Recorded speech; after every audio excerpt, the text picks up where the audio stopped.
Chris, welcome to the show. Vic, great to be here. Thanks for having me.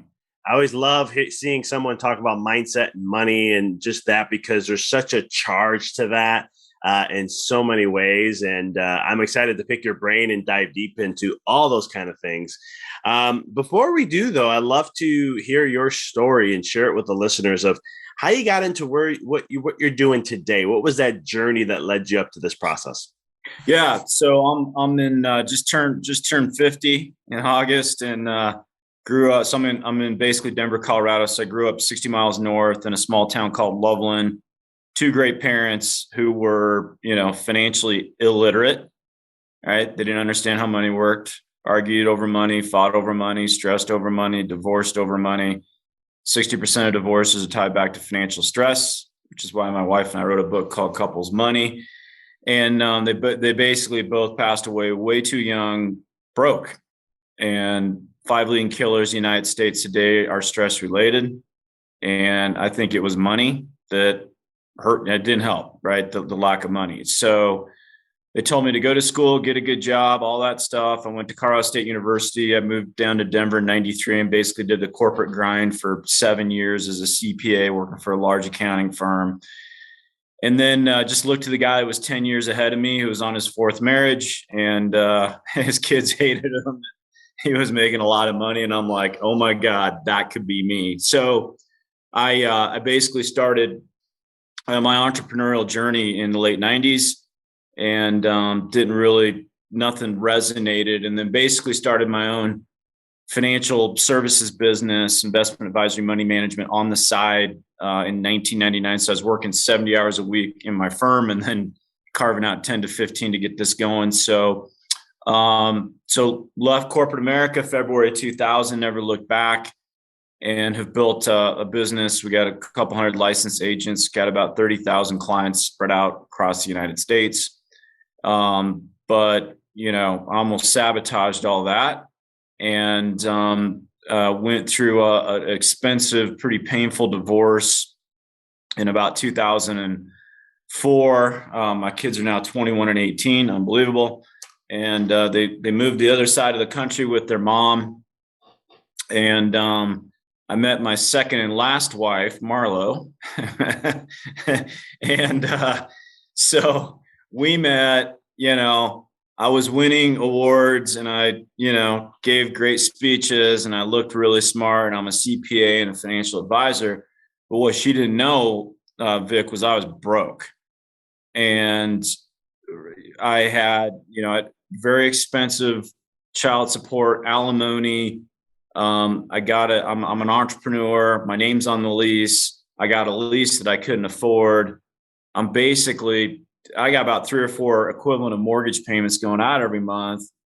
And we're entering the Great Recession and I'm in financial services and we had not merged our money yet. And she wanted to, but I kept kind of putting her off because I didn't want her to see the disaster that was $250,000 in unsecured debt. I don't know how somebody does that, but I managed to do it. I'm telling people how to manage their money. I'm a disaster. We're leaking thousands and thousands of dollars per month. And it's not good. And so we're living in this small home in central Denver that was super dark and cold. And I'm getting into personal growth and development. And everybody, Vic, says, you got to go meditate. So I had to go out in the garage, freeze my ass off, right? Because that was the only quiet spot in the home. And I'm sitting there shivering and voice of God hit me. And it was like, let her do it. Let her manage the money. Hey, I want to do this. I want to do. She's a little bit of a control freak, right? And so she wants to control the money. And my ego just wouldn't let it happen. And so that moment, I just it was clear as day. It was an intuitive hit. It was let her do it. Basically, get the hell out of your own way. And your listeners and you could probably heard of Mel Robbins in the 5-second rule, right? And that book wasn't out then, but for whatever reason, within 5 seconds, I got my butt up out of my car. I went inside and I told Marlo, hey, it's yours. It's all you. Like, I moved on it. I didn't try to fight it, because your ego starts talking you out of it. Great ideas die within seconds normally. But I moved out of it. And so we sat down, we worked through, the budgeting and the bank statements and all that stuff. And then about a week later, I'm in the kitchen doing the dishes, and I just got this like feeling that someone was staring at me, and it was my wife. And she had this look on her face like, I've never seen it again. I don't ever want to see it. It was like a combination of anger, bewilderment, frustration. And she was just like, what did you do? I'm like, what are you talking about? She's like, I thought you were freaking smart. What the hell is wrong with you? Chris, we're in major multiple six figures of debt. We're leaking. We're negative cash flow. You got to figure like what we got to meet. So we had the come to Marlo meeting, which was, awesome. And I sat down, and, it's one of my favorite quotes: optimism and delusion sleep in the same bed together. And dude, was I delusional. I mean, she's sitting here, she introduces a 4-letter word to me called budget, right? And, and here's the budget and expending plan and all that, dude. I just didn't get it. And I wanted her to look at, hey, I got this new client coming in. Things are changing. Don't look here, look over here. And I still didn't get it. So anyway, so we had to move out of that house. We're renting. It's about 6 months later. I'm still in delusion. I don't want to look at it. I hadn't seen my kids in a long time. It's just not going good. And then basically I ran up against having to pay my ex-wife $5,200 first of the month. I didn't have the money. The cash flow was not coming in. I was running out of credit card checks. I had lines of credit were tapped. We weren't merged, me and Marlo's finances. And so I'm sitting there in my office. I'll never forget it. I'm just sweating. And I'm like, how the hell am I going to do this? I got to pay my ex. So the only idea, Vic, I had was I had to go home and convince my wife to give me the money to pay my ex-wife. How do you think that went? Not smooth, I'm assuming. No, my wife's about 5'1". Everybody in my office is scared of her. And volcanic Marlo's not good. And so we call it the purse throwing incident, because she freaking grabbed her purse, threw it at me, started throwing it, pissed, counting on her fingers, F-bombs galore, just losing it, and, just frustrated. I mean, it would just vault. I mean, it was a volcano. And then I said, well, why are we still married? Pretty good question. That's a solid question. Solid question. Total crickets. Fight ended. She went upstairs, and it was one of the defining moments of my life, because I'm like, it was clear as day, Vic. I'm like, you created all of it, right? You created all of it. Your ex-wife didn't have a chance. Marlo doesn't have a chance. Your business doesn't have a chance. And it was literally the first time in my life, dude. I was like, wherever I've had a problem, I've always been there. And it was the first time I took 100% responsibility. And I sat my ass down, and I was like, why does my thinking keep creating this? I'm like, God, man, I'm a financial advisor. I'm a CPA. I used to tell Fortune 500 companies how to manage their finances. I'm broke. Dad's broke. Mom's broke. Grandma's broke. Grandpa's broke. Broke. And so that was the decision right then and there. I was like, all right, I'm going to figure it out. So Marla and I got together the next day, and she's like, okay, I'm part of the problem. I'm going to figure it out. I'm going to get on planes, trains, and automobiles. I'm going to interview wildly successful couples, we'll call them world class. They have wealth in all areas of their life, health, spiritually, financially, relationships, all of it. We figure out what they do, how they think. What are you doing? I'm like, I'm shifting this. The buck stops in my family with me. So I just said, I'm all in. I'm getting up early. I'm going to study mindset. I'm going to study I know how money works, but I don't understand why there's a gap between what I know to do and what I actually do. So I got to close the gap. So, dude, I got psycho. I journaled. I thought. I did all sorts of things. I pulled up every belief system. I uprooted it. I changed it. If you would have told me to stand on my head for an hour a day, I would have done it. I hired coaches. I went to seminars. I was all in. And I just told her, I'm like, I'm going to treat this like an Olympic athlete treats their sport. Freaking all in. So what happened is we had a absolutely amazing, not overnight, but amazing financial transformation. It's actually been jaw dropping and very, very, very blessed. And so that's my purpose now, is to get this message out and help others do the same. So that's that. I love your story. There's so much I can dissect and take from it. And it's one of those things where, let's take a step back. We'll go to parents, right? Because that was your first experience, right? As a mind between 0 and 7, and your upbringing is very similar to mine. My parents didn't get a divorce, but I saw them fight about money often. And money was a topic that came up. And it was one of those things where it imprinted things into me. But I'm also blessed because it also showed me what I didn't want to experience. Did that get you to become, go into the financial sector because of what you saw in your upbringing? Yeah. I mean, I wanted to be an entrepreneur just so I could have freedom, right? Because my parents didn't have any freedom, and I wanted, financial freedom. And I had a mentor a long time ago that said, you'll never know how good you can be until money's behind you. And we do a whole show on that topic. I didn't want to be broke. And yeah, so that watching that, I wanted freedom. I wanted money freedom. I didn't want my kids to have to experience that. So yeah, it obviously had a massive influence on me. And I watched their financial illiteracy pretty much wreck their marriage and ruin their lives. Unfortunately, it didn't end well for either one of them.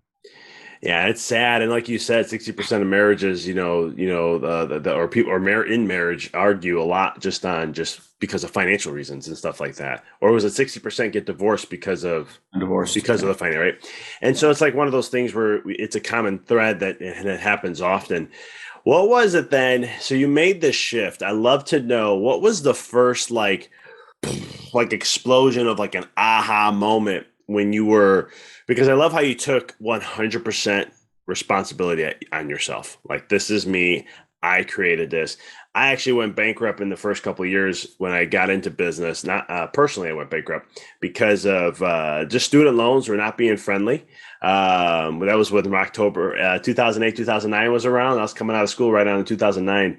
And when that came, man, student loans were brutal about, you got to pay full price or full, and that's it. There's no deals. There's no this. There's no that. And I'm like, come on, I'm just starting out. I don't even have income. And you're hitting me with a $5,000 bill per month. I can't. There's no way I can do that. But what was the big, what was one of the starting points for you that like made a huge breakthrough when it comes to mindset and under realizing that, yeah, I understood all this stuff, right? I knew how money worked, the game of it all, but there was some gap. What was that first big aha? Yeah. I mean, I just, I was blessed to get incredible coaching, and, and one of the first, there's a few things here, but my coach said, you don't have a money problem, you have a money project. And that changed my life. You look at problems, you don't look at problems well. You look at projects differently. And people are like, well, that's kind of semantic. No, he's like, you got a project and you've been thinking a certain way for decades. It's not going to spin out. It's not going to change in 21 days, Chris. Right. But it'll change. And so he said, get a journal. I got like 4 of them on my desk right now. And he's like, write the word money down and write down everything that comes up. And I sat there, Vic, for an hour, and none of it was good, right? It was hard work, hard to make, hard to keep. I mean, everything was hard. Rich people suck. My dad ingrained that in me. They make money on the backs of poor people. My mom was like, money, you either have it or you don't. Like, you don't have a choice. And so it was like, well, no wonder I'm like totally my wealth is not finding me. And, anyway, yeah, you can't take it with you, either, or you can either be happy or work or, all this stuff, I could spend hours talking about, but it was a big list. And so it was about changing my relationship. Money's a relationship. And it's either functional or dysfunctional based on what your results are. So I had to start constructing a new story. And then the third thing was, so money problem, money project. What's my relationship with the word, right? I'm in sales. That's one of the first things I do with people. I'm like, write the word, sale or selling. Most people have a dysfunctional relationship with the word of selling, right? And they wonder why they're not selling, even though they're looking for all the scripts on the planet. Doesn't work. And then the third thing was just Marlo and I sitting down and being in total acceptance of the mess. And she put the bloody balance sheet in front of me and all this. And we had a weekly meeting to just assess where we were, and we were moving forward. First two didn't work very well because I felt guilt. I felt shame. I was beating myself up. All that crap was going on. All I was doing was just recreating more of the same by beating myself up. And then finally I was just like, all right, it is what it is. I accept. I forgive myself. She forgave me. And then I just looked her in the eye and I said, we will never be back here again. And it was that decision. And I was serious. And we never went back there again. That line in the sand moment happened right then and there. I was done with it. And there's a lot of power in being done with things.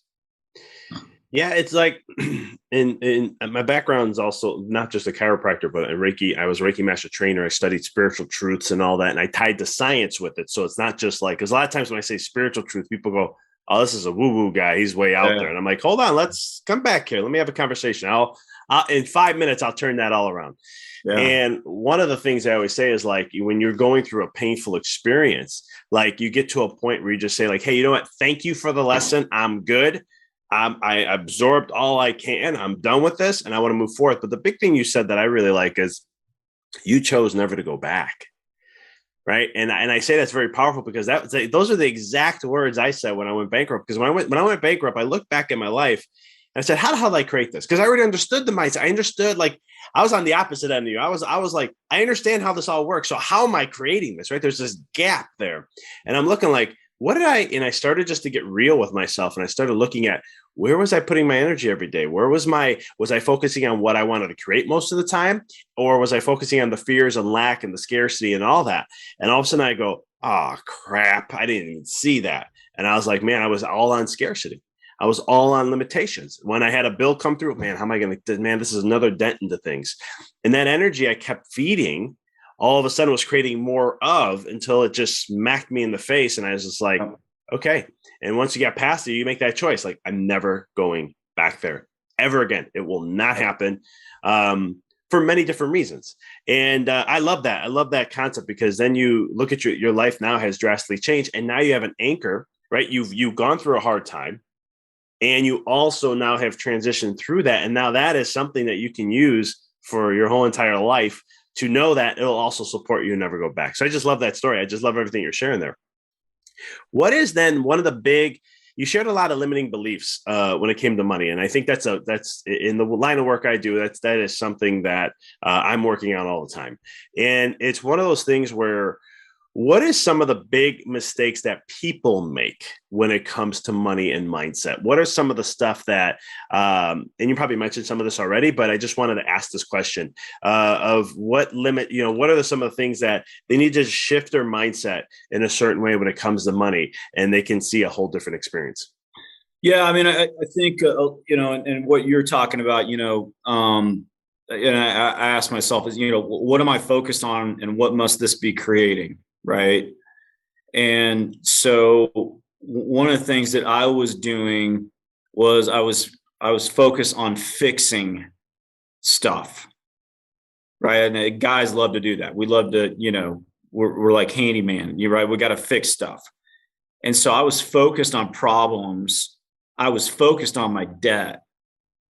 And I think a lot, and you go, what you focus on expands, right? And I hired my coach, and he's like, well, how do you feel about your debt? I'm like, I hate my debt, my debt sucks, that, right? And all that emotion around debt. And as you know, man, like whether people think it's woo-woo or not, scientifically, it's been proven out over and over again. It's the fundamental law of personal development. It's the law of growth, and what you focus on expands. End of story. Everything in personal development basically points to that, right? And what you focus on expands. And so if you're fixing on debt, and he's like, so how long have you been in debt? And he's like, has it grown? I'm like, shit, yeah, it just keeps growing. He's like, all right, well, let's focus on creating wealth. Dude, that was a game changer for me. So we got our debt dialed in, right? Spreadsheeted it out, had the rates, had the payments, had it up, total acceptance. But then it was about, for us, it was like, could we save money? And Brian Tracy has a great quote: if you can't save money, the seeds of greatness aren't in you. Wow. People take offense to that, but that was me. So we started setting savings goals, but what we did with it, Vic, was we created compelling emotional reasons why. So when we set the goal took a minute. The reasons why took an hour or so. And so I was like, I don't want to fight with you around money ever. Done. I'm sick of not seeing my kids. Her stress, my stress. And we had a big ass list of why. And so people that struggle think goal setting is this logical thing. It's not. It's the world class know that it's an emotional thing. And so we created a lot of emotion on that. But I think, I mean, there's a lot, but I think where people focus, they focus on debt. My mom did it her whole life, and she died with debt and never saved. Hard is usually, the word hard is usually all over it, right? Hard to make, hard to keep. I think one thing is it's going to take forever. And then I think the big one, Vic, is it really going to be worth it? I think people spend a lot of time volleying on that, because I see with entrepreneurs is, and that's one thing I never really had an issue with. I always knew it was going to be worth it because I studied successful people. I interviewed successful people, and they all said it was worth it. So I collected a lot of that evidence early on. A lot of people are like, is it going to be worth it? Is it really going to be worth the work? Is it even going to work? So, so they're interested, they're not committed. That's the problem. So I hit you with a lot there, but there's a lot of stuff that how we get in our own way for sure. Yep. No, you shared a lot. I mean, it's one of those things where you're bringing back again the thing about choice, right? They're interested, but not committed, right? And that's a lot of times people are like that, where it's like, oh, this sounds great. Yeah, I'm all in. And all of a sudden but then the commitment side's not there. Once, they liked more of the flashiness or the, whatever I call it, the shiny lure that pulled them in. And then there's that lack of that. But you also, I lost my train of thought on the shiny lure thing now, the other thing. There was a word I wanted to talk about that you mentioned, the importance of words, but now I'm forgetting it. Anywho, but I love how you brought up the aspect of how you kept focusing on the fixing stuff, because again, like you said, the law of focus is where you put your energy, and wherever you put your attention, energy flows, and wherever energy flows, manifestation grows. And so it's like one of those things where, if we keep seeking that, then we're going to keep creating that. When if I'm looking for problems, or I'm looking to solve, or looking to fix, then we're going to see more. And it's also, man, my mind's like bouncing around here. I'm forgetting my last thought. There was something you said about, what was it now? Oh, now I'm going blank. Anyway, it is what it is. It'll come back to me. So let's talk a little about then, oh, here it is. So that's why, like, a lot of times people, when it's like setting goals, and it could be goals, it could be the law of attraction and stuff like that. And they're like, oh, this stuff doesn't work and this and that. Do you think sometimes that when people, number one, why do people not achieve, like, they set goals, and I think you answered this already, but they set goals, but they don't achieve them? And is it a lack of commitment? Is their focus in the wrong direction? What has been your experience, and how would you answer that? Yeah, I mean, I'm a big believer that your life turns out based on two things, and it's what you repetitively tell yourself, and then the images you hold in your mind. And so you get that, and as I just finished a chapter in my book, it's it's called Affirm What You Want, right? And in my book, I'm trying to put a little bit more of a spin of like, okay, this is what I learned, and this is how I'm applying it. And then I have a personal story that backs it up, right? And people are like, well, affirmations don't work. I'm like, you're totally correct. Right? And affirmations work spot on. And so affirmations were working for me. It was just unconsciously creating lack, right? And it was, not good enough, and not this, not that. But I mean, I was coaching one of my most talented guys yesterday, and he's got all the juice, and he's underperforming. And he's underperforming in an area that is literally the key that unlocks financial freedom for him and his family forever. And I'm like, you got to take inventory of what you think about that.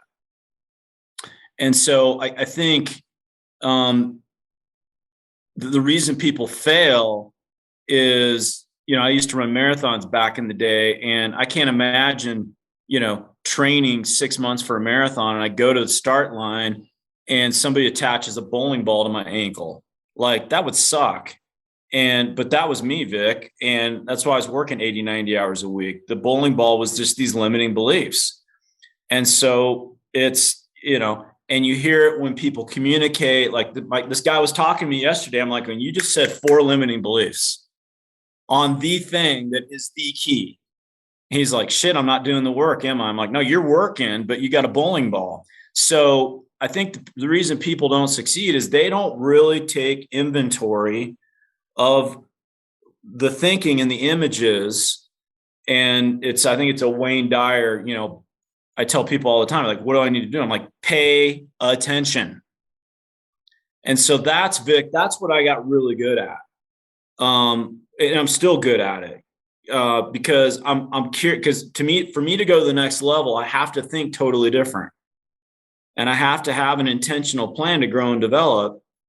And so I'm super mindful of the stuff that's rolling around in my head that isn't serving me. And so I think people set goals, they go after it, but they don't realize that their thinking is running in a totally different direction. And they have to spend the time doing the work. They still have to go execute their plan. They can't just sit around and meditate for 8 hours a day and expect things to happen. There's got to be action, but there's got to be a daily discipline of growing and developing themselves. And that compounded over extended period of time is super powerful. And that's what happened to us. I love that. You brought some up before that I remember now. And it's like, you said setting the goal took like a minute, but getting into the why that's important, or doing the why behind it, took like an hour. And I love that phrase, because it's the same thing, right? Well, affirmations don't work. Well, if you think they don't work, then they're not going to, but they do work, but there's a missing element. And I've learned this through my own process. I used to do affirmations all the time, and I was just like, this isn't working. I don't get this. I'm still getting the negative thinking. I still got all this other stuff. And then eventually I tapped into emotions, with it. And I started asking myself, well, why is that statement important? And I started realizing that wasn't my statement. It was someone else's. And I was thinking it was cool. And then I talk about how you have to be authentic with yourself. And that is, choosing what you like, because we're so conditioned, right? You can listen to everybody out there. And like, it's funny when I ask people like, what do you want? It's the most easiest question to answer. And I don't even like saying what you want, because that's actually focusing on lack, because you only want things you don't have. So it's like, what do you choose to have, or what do you choose to experience? And everyone will be like, I don't know. I never thought of that. And I'm like, you never thought of it? You never had that thought in your mind? And they're like, well, I just don't know what, and then they'll tell me something. And then I start probing and asking questions and getting into more of that substance. I call it getting into the substance, which is the why. And then I'd be like, and then once we get there, it's kind of like, oh, I didn't want that. That's not me. That doesn't really matter. It doesn't really, and then we uncover. And I think that is, so huge in so many ways of how we can tap into those resources to create those changes. Because if we don't do that, then we don't really make change. I mean, we're not going to see that shift and change. Real quick, how can people find you? I mean, I could talk to you all day on this stuff, and I'll definitely have to have you back.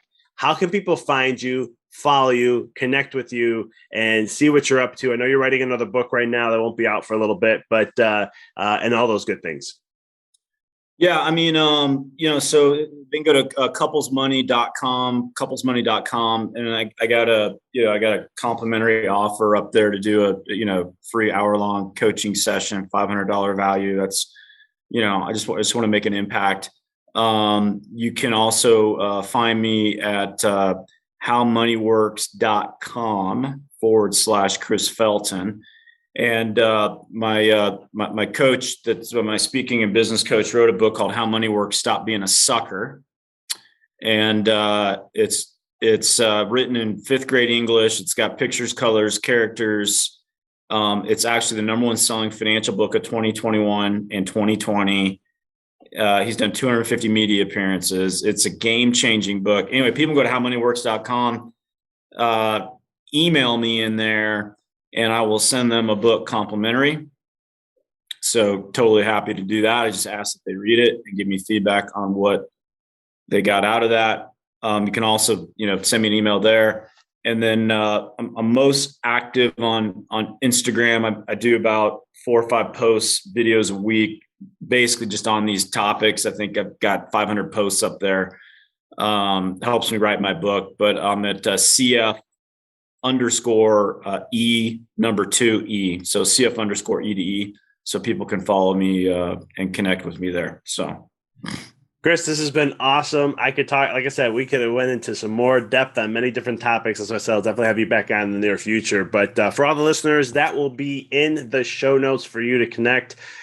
Chris, this was fun. I appreciate you taking the time to join, be with me, and be with all the listeners here, and to just share the wonderful wisdom, sharing that powerful story of what you went through to where you are today. I just love that. So much in there that we could have gone deeper. But thanks for taking the time. Yeah, brother. Thanks for having me, man. Appreciate you. And